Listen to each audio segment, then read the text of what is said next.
네, 먼저 개발 면접이란 무엇인가를 한번 생각해 보죠. 그러면 기술 면접과 인성 면접이 있는 것 같습니다. 인성 면접은 아무래도 인사팀을 통해서 하는 채용의 막바지에 다다랐을 때 보는 것이니까 우리는 기술 면접을 볼 것인데, 프로그래머, 엔지니어는 역시 기술이죠. 네, 면접 시간에 알고 싶은 거는 기술적으로 이 친구가 훌륭한가라는 것이고, 또 우리 프로그래밍을 만들고 리팩토링을 할 수 있을까라는 것이죠. 물론 여기서 우리 프로그램이라는 게 회사마다 제각각이기 때문에 기술 면접의 내용과 수준은 굉장히 다를 겁니다. 또 하나 중요한 거는 이렇게 만들고 뜯어고치고 리팩토링을 하는데 중요한 게 함께라는 키워드라는 거죠. 결국에 함께 일할 수 있는 사람을 기술 면접 시간에서도 판단할 겁니다. 뭐 여기까지 보면은 기술적으로 나는 뭐 우수하고 함께 잘 어울릴 수 있는데 라고 생각하죠. 하지만 많은 개발자들이 안타깝게도 기술 면접에서 탈락을 하게 됩니다. 오늘 영상은 정말 실력적으로는 아무 문제가 없고 동료들에게도 배려도 잘하고 정말 같이 함께 일할 수 있는 사람인데 떨어지는 안타까운 경우를 저는 정말 많이 봤거든요. 그래서 괜찮은 분들이 떨어지지 않도록 하는 마음에서 영상을 찍고 있습니다. 0번째의 특징을 먼저 알아볼게요. 말 그대로 부족한 거예요. 개발 지식도 부족하고 협업 경험도 없는 경우예요. 뭐 말빨로 면접을 잘 벌거나 그렇게 들어가는 경우도 있지만 그거는 좀 예외적인 것 같고, 아무래도 팀으로 프로젝트를 열심히 하시고요. 주니어라면은 기초가 튼튼한 그런 과정을 거치면 좋을 것 같고, 제가 관련된 영상을 몇 개 찍어놔서 링크를 걸어둘 테니까 그걸 참고하시면 좋겠습니다. 자, 본격적으로 면접을 탈락하는 유형들을 한번 알아보도록 할게요. 질문지를 안 봅니다. 질문을 면접 자리에 들어가 보면 프로젝트가 오래돼서 기억이 안 나는 경우가 있고, 내가 쓴 거지만 기억이 얼핏얼핏 안 나는 내용들이 있는 것 같기도 하고, 왜 하필 면접 이력서에서 3년 전 걸 물어볼까 하는 경우도 있고, 제일 모르는 부분만 딱 자꾸 물어보는 경우가 있어요. 그거 말고 저거를 물어봐 주세요 라고 생각할 정도로 그런 마음이 들 수도 있죠. 그리고 생각보다 이걸 왜 이렇게 자세하게 물어보지? 라고 생각할 수가 있죠. 여러분들 이력서는 바로 질문지입니다. 그러니까 정답이 있는 문제죠. 그렇기 때문에 어떤 대책을 세워야 되냐면 내가 경험한 것을 2, 3단계로 설명할 수 있어야 됩니다. 네. 그러니까는 2, 3단계로 깊이 있게 설명할 수 있는 내용이어야 되고, 그리고 모르는 것은 이력서에서 제외하는 게 오히려 좋습니다. 또는 가볍게 작성하는 것이 좋겠죠. 그리고 내가 잘 알고 있는 것, 설명할 수 있는 이력서를 작성하는 것이 가장 중요합니다. 그리고 경험과 과정을 이력서에 담아서 그런 내용들을 충분히 질문을 받았을 때 설명할 수 있도록 하시는 게 중요한 것이죠. 그래서 선택과 집중을 하는 내용을 쓰시고, 여러분들이 작성한 내용은 모두 다 설명할 수 있어야 됩니다. 두 번째는 내일 면접인데 오늘까지도 코딩에만 그냥 빠져 있는 경우예요. 나는 뭐 개발적으로 우수하니까 코딩 면접, 개발 면접은 잘 보겠지 라는 생각이죠. 개발 면접이 코딩 테스트 시간인가요?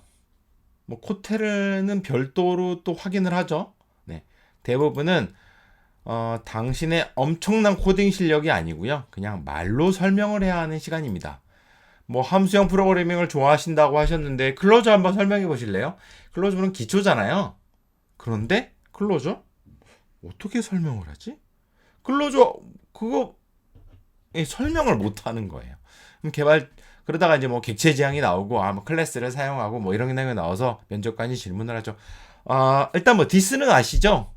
라고 면접을 시작했는데 설명을 못하고 그러면 어떤 생각이 드냐면, 이 친구는 이거 클래스 잘 안 써본 건데 거짓말한 건가? 이렇게 설명할 수도 있어요. 왜냐면 디스를 난 설명해 본 적이 없거든요. 그러니까 말이 안 나오는 거죠. 그래서 어떤 대책을 세우셔야 되냐면 개념을 말로 설명하는 연습을 할 필요가 있습니다. 정말 짧고 명확하게 설명하는 몇 가지 키워드들은 설명하는 연습이 필요해요. 그리고 안 되면 뭐든 잡고 코딩을 하는 것도 좋은데 이게 무슨 말이냐면 설명이 안 되잖아요. 근데 코드가 떠오를 수 있어요. 우리는 개발자니까. 그럴 때 주변에 있는 종이를 이용을 해서 그냥 코드로 작성합니다. 화이트보드를 이용해야 되고 이력서 뒷장을 이용해야 됩니다. 말도 안 하고 이렇게 하면 좀 예의가 아니겠죠. 그렇기 때문에 면접관에게 양해를 구합니다. 제가 설명을 지금 못할 것 같은데 코드로 좀 보여드리면 그래도 될까요? 라는 양해를 구하고 그러면 대부분 면접관은 와 진짜 개발자인데? 그러면 마음껏 하세요 라고 할 수도 있죠. 네. 그리고 관심 있고 잘 아는 것은 짧지 않게 하세요. 즉 길게 이야기하시는 게 좋은데요. 내가 잘 알고 있는 기술들 있잖아요. 그리고 관심 있는 것들. 그런 것들은 충분히, 물론 주저리 막 얘기할 필요 없지만 양해를 구하면서 제가 이 부분을 설명했는데 이 부분을 추가로 좀 말씀드려도 될까요? 라고 얘기하고, 괜찮다라는 허락이 있으면 계속 이야기를 하시는 것이죠. 그러다가 여러분들 면접 시간이 다 지나서 여러분들이 알차게 설명을 하고 끝날 수도 있습니다. 세 번째는 당방향적인 대화인데요. 면접관은 공격수고 난 수비수야 라는 생각인 거죠. 아무래도 그럴 수밖에 없어요. 어떻게 내가 방어를 할까라고 생각할 수 있는데요. 그러면 되게 곤란해요.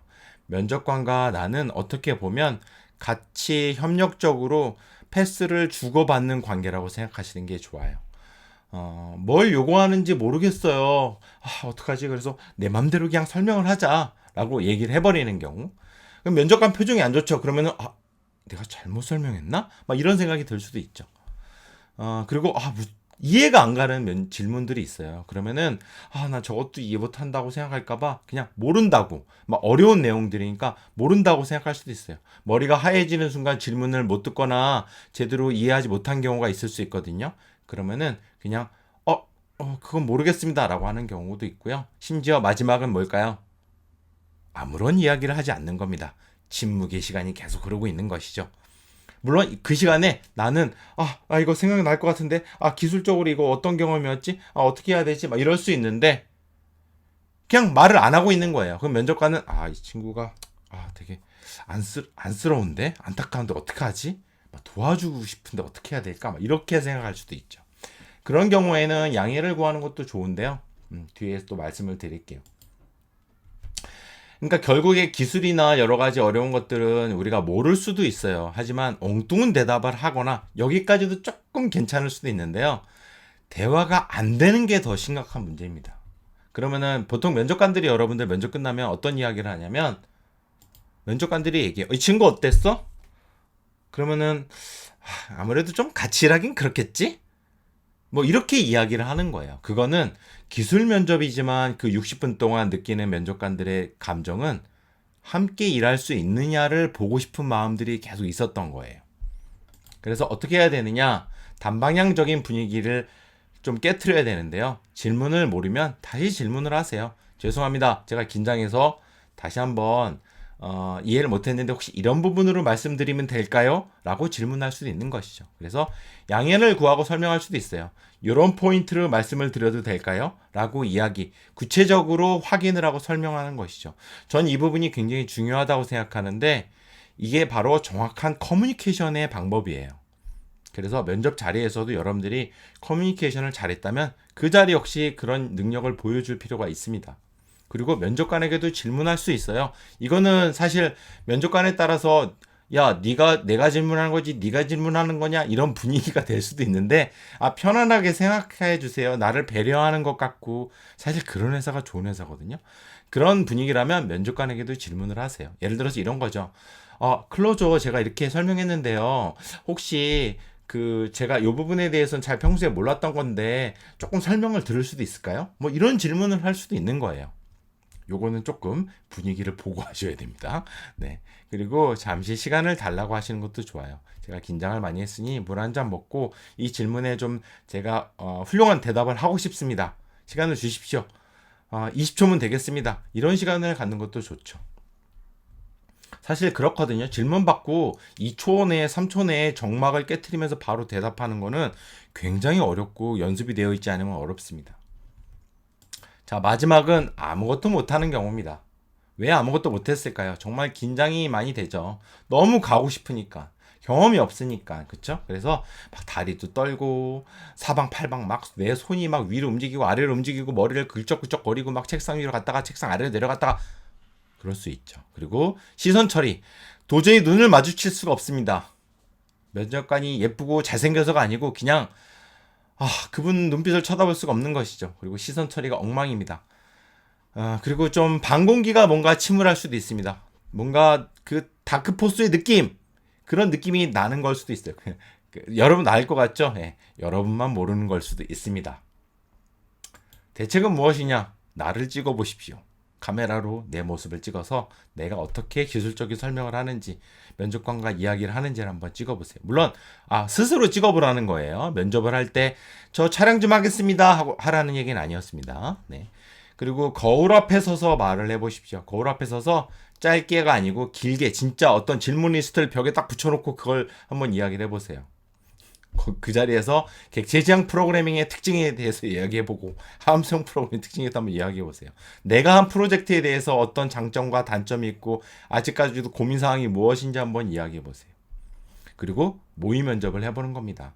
네, 아무래도 나 혼자 하는 거는 좀 그렇죠. 엄마도 괜찮습니다. 엄마 그 질문 읽어주세요 하고 그 질문에 대답을 하는 거예요. 친구 마찬가지요. 누나, 오빠, 흰둥이, 강아지도 상관없습니다. 앞에 있고 뭐 강아지 말을 할 수 없겠지만 그 앞에서 그냥 설명을 하는 거예요. 그 눈빛을 마주 보면서 설명을 하는 것이고 역시 피드백을 받으십시오.